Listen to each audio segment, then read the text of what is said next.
రాజు మీద ప్రయోగించాడు. ఇంద్రుని యొక్క వజ్రాయుధమే వచ్చి కొట్టినా కూడా తట్టుకుని స్పృహ తప్పి ఒక్కసారి కింద పడి పైకి లేచి మళ్ళీ యుద్ధం చేశాడు రఘుమహారాజు. వజ్రాయుధం యొక్క దెబ్బతిని బ్రతికినవాడు లేడు, నువ్వు ఒక్కడివే నిలబడ్డావు. ఇంతటి మహాపరాక్రమవంతుడివి కనుక నీకు వరం ఇస్తాను, ఒక్క గుర్రాన్ని తప్ప ఇంక దేన్నైనా సరే కోరుకోమన్నాడు ఇంద్రుడు. అయితే నేను కూడా వరం అడుగుతున్నాను, మిమ్మల్ని ఓడించేశానన్న కీర్తి నాకు అక్కర్లేదు. గుర్రాన్ని మాకు ఇవ్వకపోయినా ఆ గుర్రం వచ్చినట్లుగానే భావించి యజ్ఞం పూర్తి చేసి 100వ యజ్ఞం పూర్తి చేసిన ఫలితాన్ని మా తండ్రికి ఇమ్మన్నాడు. అది కూడా నేను వెళ్ళి చెప్పడం కాదు, మీరే మీ యొక్క సేవకుల చేత ఆ మాట మా నాన్నగారి దగ్గరికి కబురు చెయ్యండి, 100వ యజ్ఞ ఫలితం ఇచ్చేశానని అన్నాడు. అని ఒక మాట అడిగాడు, గుర్రాన్ని ఇవ్వనని ఎందుకంత మంకు పట్టు పడుతున్నారు అన్నాడు.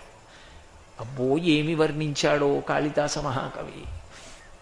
ఇంద్రుడన్నాడు, ఈ లోకంలో పురుషోత్తముడన్న పేరు శ్రీ మహావిష్ణువుకి ఒక్కరికే చెల్లింది, మహేశ్వరుడన్న పేరు పరమశివుడికి ఒక్కడికే చెల్లింది, శతక్రతువులు చేసిన వాడన్న పేరు నాకొక్కడికే చెల్లింది, 100 యజ్ఞములు చేసిన వాడిని నేను ఒక్కడినే ఇంద్రుణ్ణి అయ్యాను. మీ తండ్రి కూడా 100 యజ్ఞములు పూర్తి చేసేస్తే నాతో సమానుడైపోతారు, అప్పుడు నా కీర్తి మాసిపోతుంది.